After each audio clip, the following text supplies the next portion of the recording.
విజయవాడ ప్రజల కష్టాలను చూసి గుండె తరుక్కుపోతుంది. చిన్నపిల్లలు, మహిళలు, వృద్ధులు ఈ వరదల బారిన పడి ఎంత నరకం అనుభవిస్తున్నారో వారి మాటలు వింటుంటేనే మనకు అర్థమవుతుంది. కనీసం చిన్నపిల్లలకి పాలు అందటం లేదు, రోజుల తడబడి తాగేదానికి నీళ్లు అందటం లేదు. ఈరోజు ఎంతమంది వరదల్లో కొట్టుకుపోయారో అర్థం కాని పరిస్థితుల్లో అందరూ కూడా బాధపడుతూ ఏడుస్తూ ఉన్నారు. నిజంగా ప్రజలు ఇన్ని కష్టాలు పడటానికి, ఇంతమంది ప్రాణాలు పోవటానికి ఈ రాష్ట్ర ప్రభుత్వం కారణం కాదని నేను అడుగుతున్నాను. ముఖ్యంగా మంత్రుల విహారయాత్రలు, హాలిడేస్ ఎంజాయ్ చేయడంలో ఉన్న చిత్తశుద్ధి రాష్ట్ర ప్రజల మీద లేదు అని నేను గట్టిగా చెప్పగలను. ఇదేదో నేను విమర్శించడానికి చెప్పటం లేదు. 28వ తేదీనే 30వ తేదీలో వర్షాలు రాబోతున్నాయని చెప్పి వాతావరణం సమాచారం ఇవ్వటం జరిగింది ప్రభుత్వానికి. అయినా కూడా ముఖ్యమంత్రి గాని, మంత్రులు గాని ఎటువంటి సమీక్షలు చేయకుండా, ప్రజల్ని అప్రమత్తం చేయకుండా నిర్లక్ష్యం వహించడం వల్లే ఈరోజు ఇన్ని లక్షల మంది వరద నీళ్ళల్లో మునిగిపోయారు. ఇంతమంది ప్రాణాలు పోగొట్టుకున్నారు. ఎంతమంది తిండి లేక, కరెంటు లేక, తాగునీళ్లు లేక, పసిబిడ్డలకి పాలు లేక ఎంత అవస్థలు పడుతున్నారో మనం అందరం కూడా గమనిస్తున్నాం. చంద్రబాబు నాయుడు గారి ఇంటికి 3 కిలోమీటర్ల దూరంలోనే ఇంత పెద్ద విపత్తు జరిగినా ప్రజల్ని కాపాడలేకపోయారు అంటే ఇది రాష్ట్ర ప్రభుత్వం, రాష్ట్ర ముఖ్యమంత్రి వైఫల్యం కాదని నేను అడుగుతున్నా. ఈరోజు కరకట్టు మీద ఉన్న అక్రమ కట్టడాలని కాపాడటం కోసమే విజయవాడని ప్రజల్ని ముంచేశారు అనటంలో నిజం లేదా అని నేను అడుగుతున్నా. గంట ముందు ప్రజలకు చెప్పినా వాళ్ళు ముంపు బారిన పడేవారు కాదు. వాళ్ళని అప్రమత్తం చేసి ఒక సేఫ్ అయిన ప్లేస్కి పంపించున్నా ఈరోజు ఇన్ని లక్షల మంది, దాదాపుగా 3 లక్షల మందికి పైగా 4 రోజుల పాటు కరెంటు లేకుండా, తిండి లేకుండా, చిన్న బిడ్డలకి పాలు లేకుండా ఈ విధంగా నీళ్లలో మునిగి అవస్థలు పడాల్సిన అవసరం లేదు.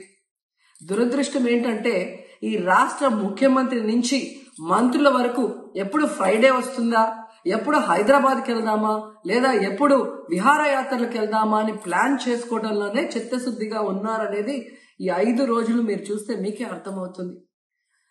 30వ తేదీ భారీ వర్షాలు వస్తాయని ముఖ్యమంత్రి గారికి, మంత్రులకి 28వ తేదీనే వాతావరణ శాఖ సమాచారం అందించిన ఎటువంటి సమీక్షలు లేదు, ఎటువంటి ముందస్తు జాగ్రత్తలు లేదు, ప్రజల్ని కాపాడాలన్న చిత్తశుద్ధి లేదు అనేది స్పష్టంగా అర్థమవుతుంది.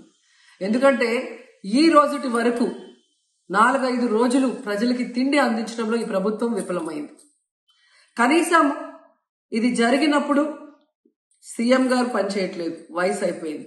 డిప్యూటీ సీఎం గారు, పంచాయతీరాజ్ శాఖ మంత్రి గారు కనీసం తన శాఖను అప్రమత్తం చేసి ప్రజల్ని కాపాడాల్సిన బాధ్యత ఉన్నా ఈ రోజు 5 రోజుల వరకు ఆయన అసలు విజయవాడ వైపే రాలేదు. ఇక ఆ కాన్స్టిట్యున్సీ ఎమ్మెల్యే ప్లస్ రాష్ట్ర మంత్రి లోకేష్ గారు మొత్తం మునిగిపోయి మంగళగిరి, విజయవాడ అలల్లాడిపోతుంటే ఆయన హైదరాబాద్ లో ఎంజాయ్ చేస్తున్నారు. ఇక హోంమంత్రి గారు తెలిసిన సంగతే. ఇక మున్సిపల్ శాఖ మంత్రి నారాయణ గారు ఈరోజు విజయవాడని ముంచేసింది ఈ మున్సిపల్ శాఖ నిర్లక్ష్యం కాదని నేను అడుగుతున్నా. ప్రజల్ని సురక్షిత ప్రాంతాలకు తరలించే విధంగా ఈ నారాయణ గారు రివ్యూ చేయకపోవటం వల్ల ఈరోజు లక్షలాది మంది నీళ్లలో మునిగిపోయారు. వాళ్ళందరూ కూడా ప్రభుత్వం ఎప్పుడు కాపాడుతుందా అని ఎదురు చూస్తున్నారు. అయినా వీళ్ళకి పట్టింపు లేదు. ఇక రామానాయుడు గారు ఇరిగేషన్ మంత్రి, కనీసం ముందస్తు రివ్యూలు లేదు. కనీసం వరదలు వచ్చి ప్రజలు మునిగిపోతుంటే బోట్లను కూడా కొనుగోలు చేసో రెంట్కి తీసుకొని ఆ ప్రజల్ని తరలించే కార్యక్రమం ఆయన కూడా చేయలేదు. ఇక ఎప్పుడు వరదలు వచ్చినా, భారీ వర్షాలు వచ్చినా ముఖ్యమైన శాఖ రెవెన్యూ శాఖ. అనగాన సత్యప్రసాద్ గారు ఈయన విహారయాత్రలో ఎంజాయ్ చేస్తున్నాడు. కనీసం పునరావాస కేంద్రాలు ఏర్పాటు చేయాలి, మరి ఆ ప్రజలకి పాలు, తిండి అన్ని అందించాల్సిన బాధ్యత ఉన్నా ఏం పట్టించుకోలేదు. సో ఈ విధంగా చంద్రబాబు నాయుడు గారి దగ్గర నుంచి మంత్రులంతా కూడా ప్రజల్ని గాలికి వదిలేసి ఎలా నిర్లక్ష్యం వహిస్తున్నారో చూడండి.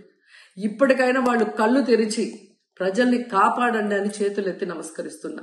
గతంలో జగనన్న ఏ విధంగా వాలంటీర్ వ్యవస్థ ద్వారా, సచివాలయ వ్యవస్థ ద్వారా ప్రజలకి ఏం కావాలన్నా ఇమీడియట్ గా వాళ్ళకి అందుబాటులోకి తీసుకెళ్లటమే కాకుండా ఏదైనా ప్రకృతి వైపరీత్యం వచ్చినప్పుడు వెంటనే వాళ్ళని సురక్షితంగా కాపాడే విధంగా ఈ సచివాలయ వాలంటీర్ వ్యవస్థని ఉపయోగించుకోండి. జగనన్న మీద కక్షతో ఆ వ్యవస్థల్ని నాశనం చేయడం వల్లే ఈ రోజు ప్రజలకు ఎవరు ఏం అందించలేకపోతున్నారని తెలుసుకోండి. అండ్ ఈరోజు జగనన్న విజన్ ఉన్న నాయకుడు, ప్రజల్ని ప్రేమించే నాయకుడని మరోసారి రుజువు చేసుకున్నారు.